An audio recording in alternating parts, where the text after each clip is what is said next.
मैं आपसे शिकायत ही कर रहा हूं कि पिछड़ा वर्ग के लोगों को चाहिए कि पहले दलित और मुसलमानों की लड़ाई लड़े। जात के नाम पर वोट देते आपको अपने नेता से सवाल पूछने की औकात है? सवाल पूछो, तुम्हारे गांव का स्कूल क्यों बंद हो गया?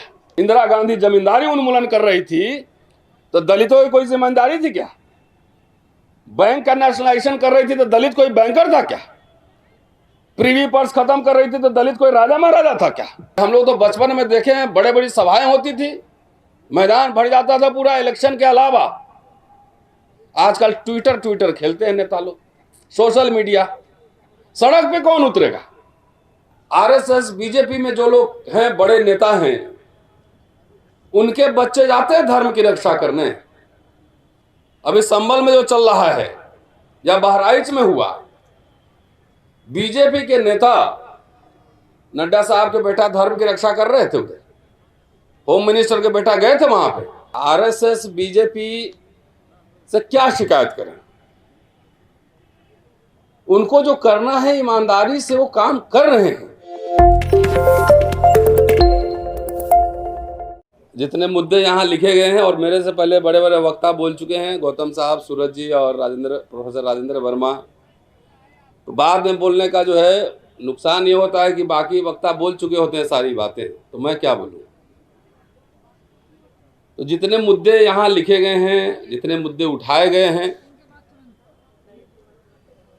मैं समझता हूं कि पॉलिटिकल पार्टी जिस दिन इस पर राष्ट्रव्यापी आंदोलन करेगी, उस दिन 10,000 रुपया चंदा मेरी ओर से और सशरीर में खड़ा रहूंगा। चंदा भी देंगे और सशरीर शामिल भी होंगे। क्योंकि आजकल देखिए, आरएसएस बीजेपी से क्या शिकायत करें? उनको जो करना है ईमानदारी से वो काम कर रहे हैं। उन्हें जो करना है ईमानदारी से वो काम कर रहे हैं। सवाल है हम कहां हैं? और खास तौर से यहां पिछड़े जमात के लोग हैं, माइनॉरिटी के भी लोग दिख रहे हैं हमें। क्या शिक्षा रोजगार के लिए पिछड़े समाज के लोग जागरूक हैं? खास तौर से मैं हिंदी बेल्ट की बात कर रहा हूं, हिंदी पट्टी की बात कर रहा हूं। क्या उनको वाकई नौकरी चाहिए? क्या उनको वाकई शिक्षा चाहिए? कोई एजेंडा में उनके है? मुझे तो नहीं लगता है। मुझे नहीं लगता है कि जो समाज संख्या में हो, ताकत में हो, लाठी हाथ में हो, जमीन भी हो, सब कुछ हो, और अपना मंडल कमीशन लागू नहीं करवा पा रहा है। यह सवाल पूछिए लोगों से, आखिर क्या बात है कि their recommendation, thanks to VP Singh and Arjun Singh, तो आपको जो रिकमेंडेशन ऑलरेडी दिया हुआ है उसके लिए आप सीरियस हैं?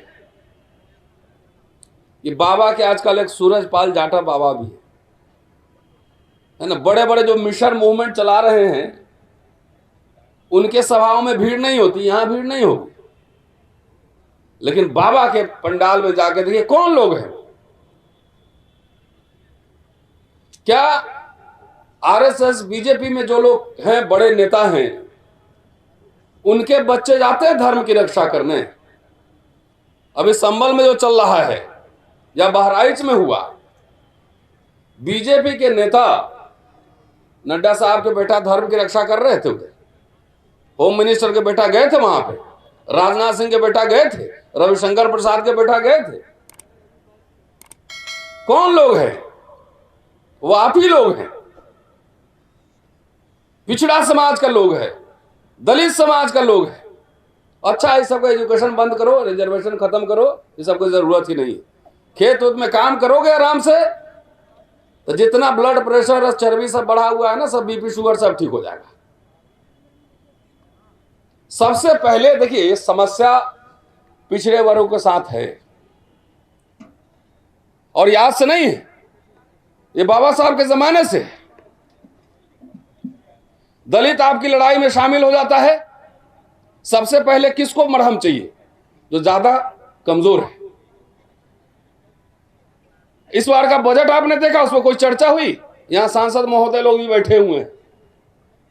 क्या इलेक्शन के अलावा नेता लोग जनसभा करते हैं, पब्लिक जागरण करते हैं? क्यों नहीं करते? अरे हम लोग तो बचपन में देखे हैं, बड़े बड़ी सभाएं होती थी, मैदान भर जाता था पूरा इलेक्शन के अलावा। आजकल ट्विटर खेलते हैं नेता लोग, सोशल मीडिया।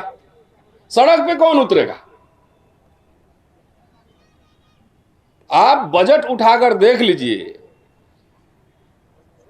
दलित लोग तो सब कास्ट सेंसस कराओ, ये कराओ, सब लगा रहता है, मंडल कमीशन लागू करो। क्या दलितों की आवाज की लड़ाई आप लड़ते हैं? अगर इस देश के मुसलमानों ने मुसलमान को अपना नेता नहीं माना, हिंदुओं को नेता माना, अगर संभल में कुछ हो रहा है, बहराइच में कुछ हो रहा है, तो ये जिम्मेदारी इन नेताओं, हिंदू नेताओं की जिम्मेदारी है कि वो जाए और सड़क पर उतरे, उत्तर प्रदेश बंद करे, आह्वान करे। खाली सोशल मीडिया पे ट्विटर खेल के हो जाएगा? नहीं होगा। हमसे कोई पूछ रहे थे यूट्यूबर कि मुसलमान क्या करे? मुसलमान को कुछ नहीं करना, ही सोचना हिंदुओं को है। ये वोट लेता है हिंदू नेता, तो उसकी प्रोटेक्शन कौन करेगा? उसके राइट्स की बात कौन करेगा? क्यों सेकुलर बोलने में डर लगता है क्या? वोट चाहिए लेकिन हम बोलेंगे नहीं?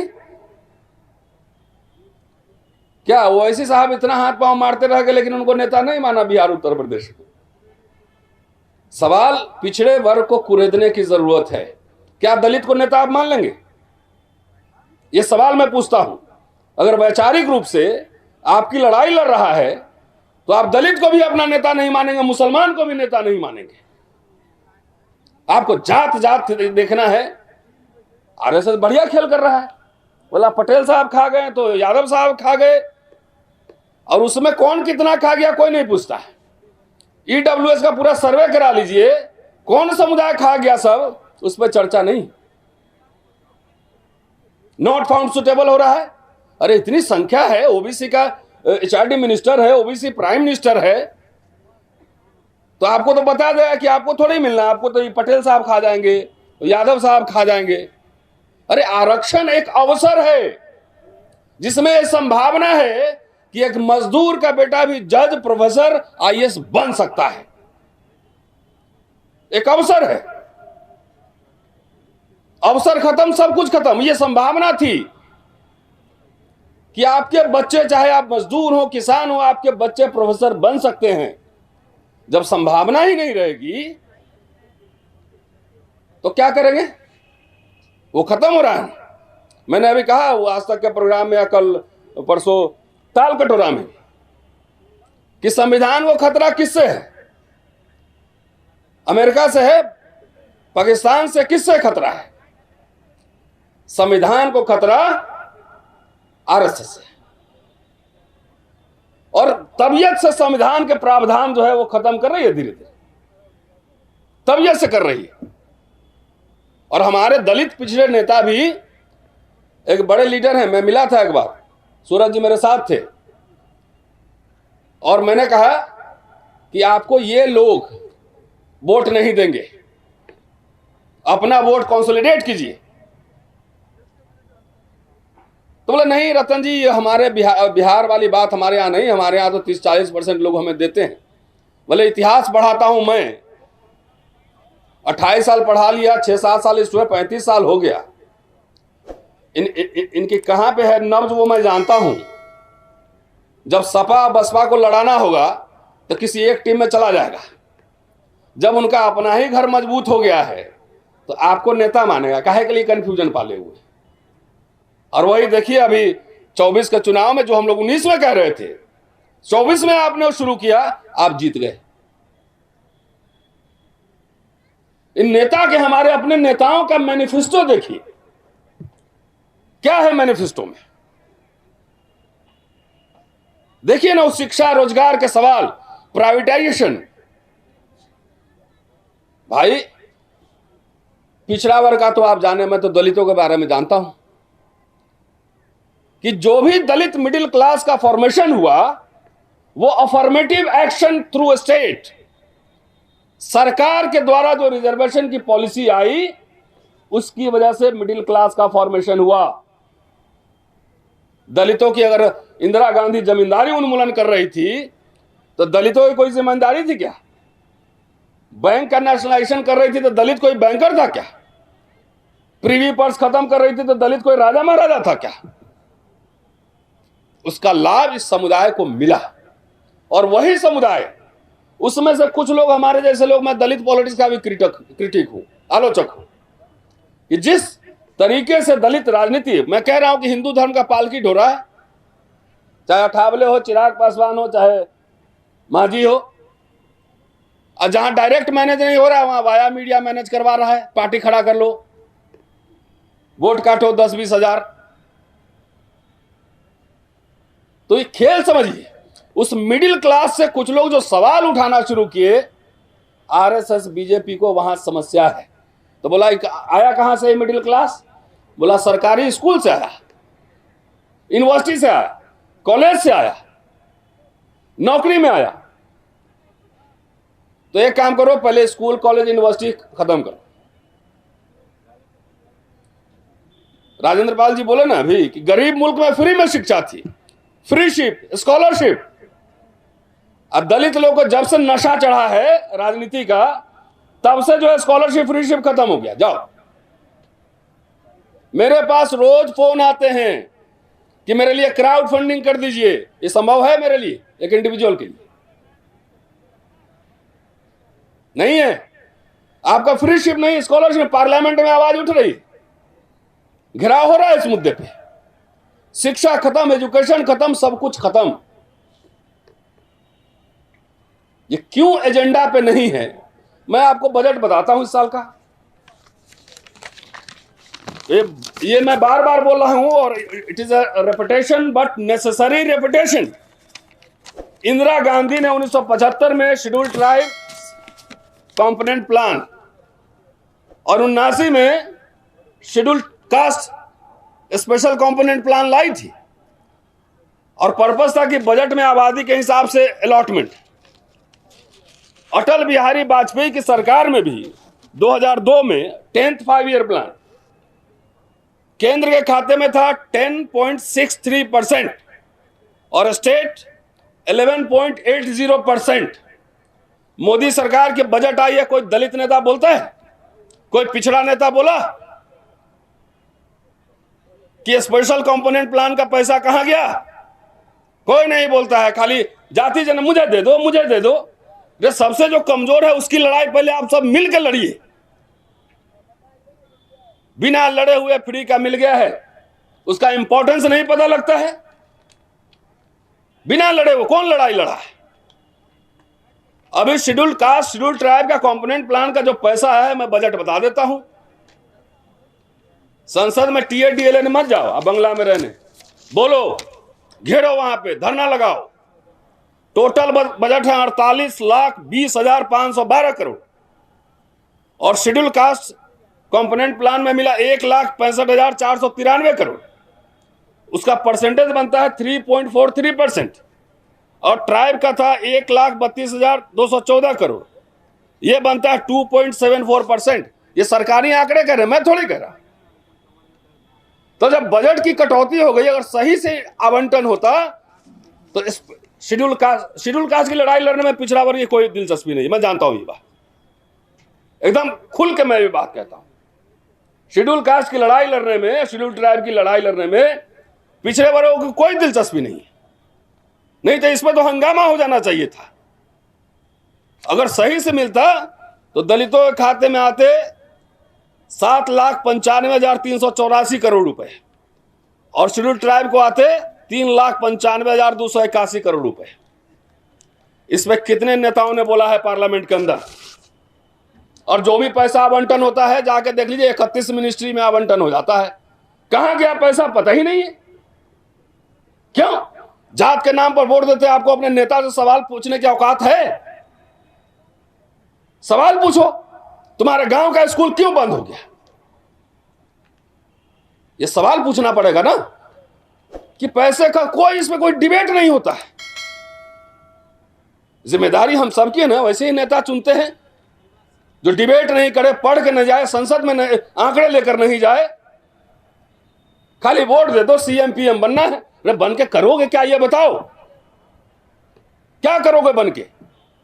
जब से तुम लोग सीएम पीएम का ख्वाब देखे हो तब से प्राइवेटाइजेशन आ गया, सरकारी नौकरी खत्म, शिक्षा खत्म, सब हो गया। जाओ,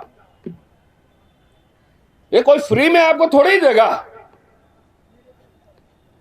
अरे मुसलमान लोग तो अपना खाली ये लड़ाई लड़ रहा है कि उसके फ्रिज में कोई ना देखे कौन सा मांस रखा हुआ है, इसी की लड़ाई लड़ रहा है बेचारा, अस्तित्व की लड़ाई लड़ रहा है। 692 साल इन लोगों ने बिरयानी खिलाई है बहुत उन लोगों को, सेवई, तो उसका रिजल्ट मिल रहा है। सेवई बिरयानी हम लोग को खिलाते थोड़ा दलित, आदिवासी और पिछड़ों को, तो जिनको बिरयानी सेवई खिलाए वो भी सत्ता में है। समझौता करके रखे ना, एक स्कूल, यूनिवर्सिटी, विश्वविद्यालय बनवा लेते, मुसलमानों के लिए बनवा लिए रहते, बिना मॉडर्न एजुकेशन के, बगैर इंग्लिश एजुकेशन के आप कैसे कंपीट करेंगे इस ग्लोबल वर्ल्ड में? पैसों की कमी नहीं, पैसा की कमी है नहीं है। जाके देखिए कितना चंदा आता है, अरबों खरबों आता है। तो उसकी लड़ाई, लीडरशिप जो है वो स्कूल, कॉलेज, यूनिवर्सिटी से डेवलप होता है। आरएसएस, बीजेपी का लीडर सरस्वती शिशु बिहार से बनता है। हमारे नेताओं को एससी, एसटी, ओबीसी, माइनॉरिटी एक सांस में फूंक देते हो पूरा, और एक इंग्लिश मीडियम स्कूल नहीं खोल पाए हो अब तक। अब प्राइवेटाइजेशन का फायदा हमारा दलित पिछड़ा नेता सभी ले रहा है। सब अपना अपना प्राइवेट कॉलेज, यूनिवर्सिटी खोला, जाके देख लीजिए, सब ब्लैक एंड व्हाइट करने का चक्कर है। तो सोशल इश्यूज हमारे एजेंडा पर नहीं है। नेता चाहता है आप सिर्फ वोट दीजिए। आपने नेताओं से सवाल करना बंद कर दिया है। हमें तो नहीं चाहिए नेताजी, क्या दे देंगे मुझे, क्या दे देंगे? तो यहां बैठा हुआ इधर, इसको बार बार बोलते हैं बिरयानी खिलाओ, तो मुझे नहीं खिलाता है, ये भी उसी कोटा में खिलाता है उधर।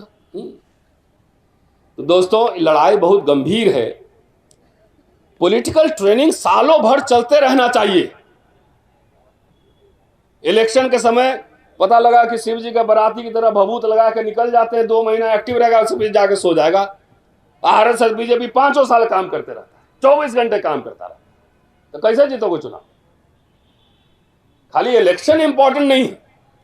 बाबा साहब ने कहा था हुक्मरान बनना, कहां कहा था और किस संदर्भ में कहा था, यह बताओ। जिसका मिडिल क्लास नहीं होगा, जिसका इंटेलिजेंसिया नहीं होगा, जिसके वकील नहीं होंगे, जिसके इंटेलेक्चुअल्स नहीं होंगे, वो एमएलए एमपी तो बना सकता है। 131 तो बैठा हुआ है पार्लियामेंट। मिडिल क्लास का फॉर्मेशन पे आरएसएस अटैक कर रहा है, बीजेपी, कि दलित पिछड़ा लोग पढ़ जाएगा, यूनिवर्सिटी में आ जाएगा तो सवाल खड़े करेगा। तो मुझे लगता है मैंने ज्यादा बोल लिया। तो इसलिए साथियों, हम लोग को तो जो नुकसान होना है होना है। कई बार मैं जाता हूं, बहुत लीडर बैठे रहते हैं। हमने लीडर साहब लोग को जो है ना सुनना चाहिए पहले, लोग क्या बोल रहे हैं, क्या पढ़ के आए हैं। कि संसद में कम से कम जाइए तो आंकड़े रहे, जेब में, पॉकेट में 2 पन्ना लेके जाइए, घेरिए। इस सरकार को 3-4 बार हम लोगों ने हराया कि नहीं हराया?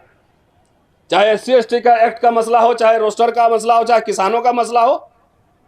तो आम सोशल एक्टिविस्ट जब माहौल बना सकता है, मैं बोलूंगा तो 5000 लोग सुनेंगे, लीडर बोलेगा तो 5 करोड़ लोग सुनेगा। तो पहले समाज मेंटली तैयार हो। और मैं आपसे शिकायत ही कर रहा हूं कि पिछड़ा वर्ग के लोगों को चाहिए कि पहले दलित और मुसलमानों की लड़ाई लड़े उसकी लड़ाई, तब वो सामाजिक एकता तब एस्टैब्लिश होगी। क्या छुआछूत आपने बंद कर दिया? ये सवाल उठा रहा हूं मैं। तब सोशल डेमोक्रेसी, जिसकी जड़ें मजबूत होती है, वही पावर में रहता है। मुझे इसलिए ये बात कह रहा हूं, कल एक मुझे फोन आया प्रोफेसर का। मुझे पढ़ा लिखा आदमी का जरा अंडरस्टैंडिंग समझिए। अरे एससी एसटी क्या हो तो मलाई खा रहे हैं, पढ़ा लिखा आदमी। तो भाई एक काम करो, 52% हो ना, अकेले काफी हो, जाके लड़के ले लो। दलित लोग तो हर लड़ाई में आगे रहता है, मोर्चा संभालता है। और ये आपकी समझ है। जात के बाहर नेता नहीं मानोगे, फॉलो नहीं करोगे, तो कहां से आप गिनते रहो 85% बहुसंख्यक। इसलिए एक सीरियस सवाल है। और मैं जानता हूं 10 साल बाद, आज नोट करके रख लीजिएगा, ओबीसी भाई लोग के पास तो जमीन उमीन है, लाठी उठी है, भैंस उस गाय वो है। दलितों के पास कल एक नौकरी था, न बिजनेस है, न इंडस्ट्री है, न कुछ नहीं है। 10 साल बाद जो है ना, सब ये सब जो है सारा नौकरी खत्म, इस सब को मजदूर बना देगा। इसलिए नेताओं पे दबाव बनाओ, मैनिफेस्टो निकलवाओ, बोलो कि मैनिफेस्टो में लिखो इस बात को। प्राइवेटाइजेशन पर कोई बहस नहीं हो रहा है। क्यों? अडानी से सब पैसा लेते हो? 2 बक्सा तुम्हारे घर में भी आता है क्या? क्यों सवाल नहीं उठेगा अडानी पर? हमारे नेता क्यों नहीं उठाएंगे सवाल? शुक्रिया। थैंक